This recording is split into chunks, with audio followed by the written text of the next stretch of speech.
Sir नमस्ते, कैसे हैं आप? बहुत बढ़िया हूँ और उम्मीद करता हूँ कि आप सब लोग भी बहुत अच्छे होंगे। दूसरे लॉकडाउन के बाद आज फर्स्ट टाइम देख रहा हूँ कि डबिंग स्टार्ट हो रही फिरौती की। क्या कुछ कहना चाहेंगे, आशीर्वाद देना चाहेंगे? हाँ नहीं, फिरौती एक बहुत अच्छी फिल्म है और बड़े उम्दा डायरेक्टर मिथिलेश अविनाश जी, इनके साथ मैंने 3-4 पिक्चरें की हैं।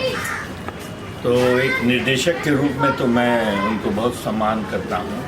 और सबसे बड़ी खासियत की बात यह है कि अपने भोजपुरी इंडस्ट्री के एक लिमिटेड बजट में खूबसूरत से खूबसूरत फिल्म बनाने का हुनर इनको। और उसी फिल्म में पहली बार मुझे नौजवान अक्षय जी के साथ काम करने का मौका मिला, तो मुझे लगा कि मेरे यहाँ टैलेंट की कमी नहीं है। लोगों के नज़र से पहचानने की दिक्कत है। अगर हमारे निर्देशक और निर्माता पहचाने तो ऐसे बहुत सारे टैलेंट हैं जो बहुत अच्छा काम कर रहे हैं, कर सकते हैं और भोजपुरी इंडस्ट्री का नाम आगे बढ़ा सकते हैं। जैसा कि फिल्म का नाम है फिरौती, तो डायरेक्टर कुछ फिरौती दिया आपको अभी तक? नहीं, फिरौती टाइटल को जस्टिफाई किया है डायरेक्टर हमारे मिथिलेश जी ने। फिरौती बड़ा उत्तर प्रदेश और बिहार में एक प्रचलित शब्द है, जहां हम हर रोज़ सुनते हैं, अखबारों में पढ़ते हैं। तो सिर्फ पढ़ते और सुनने से नहीं होता, वो कैसे मांगी जाती है फिरौती, क्या क्या उसमें घटनाक्रम होते हैं। और ख़ासकर पारिवारिक जो ताना बुना है उसके अंदर फिरौती जैसे शब्द का अगर प्रवेश हो जाता है तो उस परिवार पर क्या गुजरती है, उस माता पिता पर क्या गुजरते हैं, समाज पर, उसको बहुत खूबसूरती से प्रस्तुत कर रहे हैं, जो कि दर्शकों के लिए एक बड़ी नई चीज़ होगी और उनको भी अच्छा लगेगा। और इसमें आपके साथ और कौन कौन से आर्टिस्ट हैं? इसमें विशाल हीरो हैं और चांदनी हीरोइन हैं, अक्षय जी हैं और कुलदीप जी जो थिएटर के बड़े मशहूर कलाकार हैं वो हैं। बहुत सारे तमाम कलाकार हैं और उन सबों इन महान कलाकारों के बीच मैं कुणाल वो भी। लॉकडाउन के बाद और कौन कौन सी फिल्में का अभी तक आपने डबिंग की है? अभी मैंने पराग पाटिल जी की फिल्म आशिकी 2 की, प्रदीप शर्मा जी उसके निर्माता हैं। और एक फिल्म मैंने की, नौजवान युवा गायक है चुन्नू पांडे, फिल्म का नाम मुझे याद नहीं आ रहा है, लेकिन बड़ी अच्छी कहानी, वो भी पारिवारिक कहानी है। और अब मैं जब शूटिंग कर रहा हूँ तो मुझे लग रहा है कि हमारे निर्माता निर्देशक कहीं ना कहीं से पारिवारिक फिल्म बनाने लगे। उनको समझ में आ गया है कि परिवार छोड़ के भोजपुरी सिनेमा कभी भी आगे नहीं बढ़ सकती। मैं भी जब नायक था तो गंगा किनारे मोरा गाँव, दूल्हा गंगा पार के, बेटी उधार के, न जाने कितनी फिल्में ऐसी थी, दगाबाज मलमा, जिसको परिवार नहीं देखा। और मुझे तो नायक बनाने वाले हमारे भोजपुरिया समाज के माँ बहनें ही थी। तो महिला दर्शक अगर भोजपुरी फिल्मों को नहीं देखेंगी तो किसी भी क्षेत्रीय भाषा का उत्थान नहीं होगा।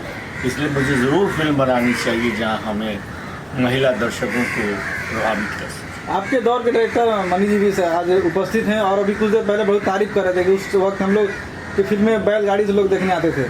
जी हाँ, मनी जी की कुछ यादें हैं आपके पास? मनी जी को प्यार से मैं ओल्ड मॉन्क कहता हूँ। ओल्ड मॉन्क एक तो विस्की का भी, रम का भी नाम है, लेकिन ओल्ड मॉन्क कहते हैं जो एक ऐसा बुद्धिस्ट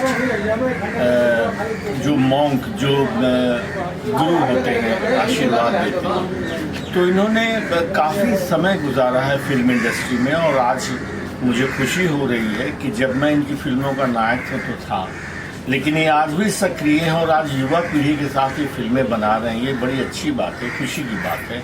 मेरी शुभकामना है उनको ईश्वर सफलता दे। और भोजपुरी इंडस्ट्री में जब हम लोग लड़ रहे थे, जब बंजर ज़मीन में हल जोत के पत्थर चुन रहे थे कि एक समतल ज़मीन बने, उस वक्त के सिपाही मनी भैया हैं, मैं हूँ और हमारे जो पूर्वज सुजीत भैया, पद्मा खन्ना जी, हरी शुक्ला जी, चित्रगुप्त जी, लक्ष्मण शाहवादी जी।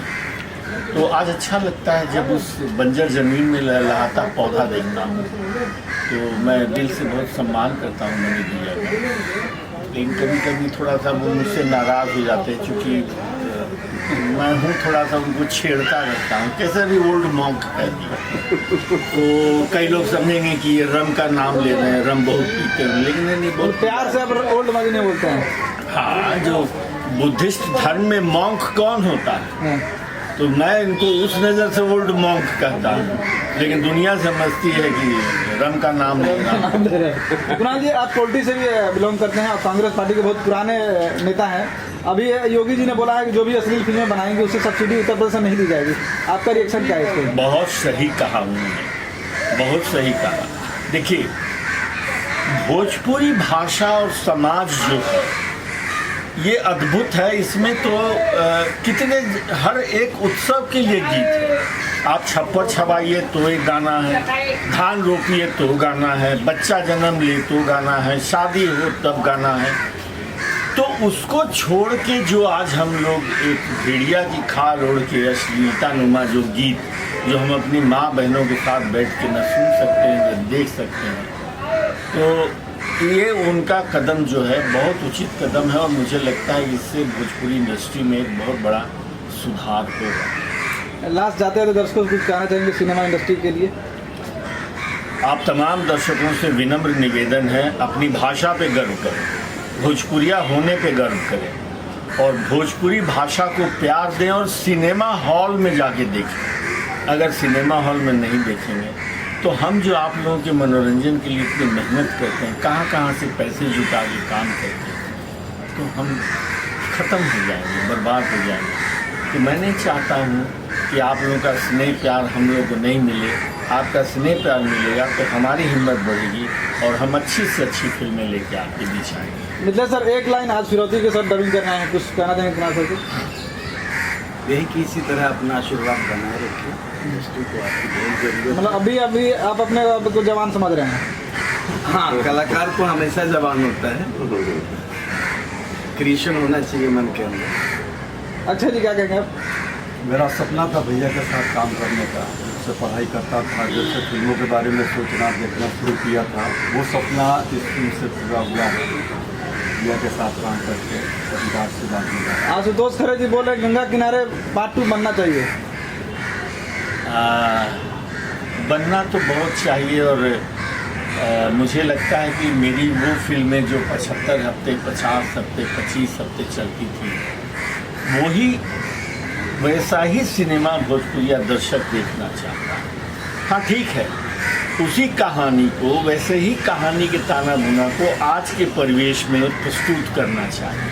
अगर कोई निर्माता इसको करना चाहता है तो मैं उनको बधाई देता हूँ। आशुतोष खरे जी बोल रहे हैं हमारा बनाने के लिए। आशुतोष खरे जी वैसे आदरणीय पिता के पुत्र हैं, जिन्होंने भी भोजपुरी सिनेमा को श्री विजय खरे जी ने बहुत मेहनत से संवारा है, सजाया है। तो उम्मीद है कि उनका बेटा तो वही चाहेगा कि जो उनके पिताजी ने कीर्तिमान स्थापित किया उससे बढ़ के कुछ किया जाए। इसलिए आशुतोष के इस कदम को मैं सराहता हूँ, प्यार देता हूँ। Thank you sir.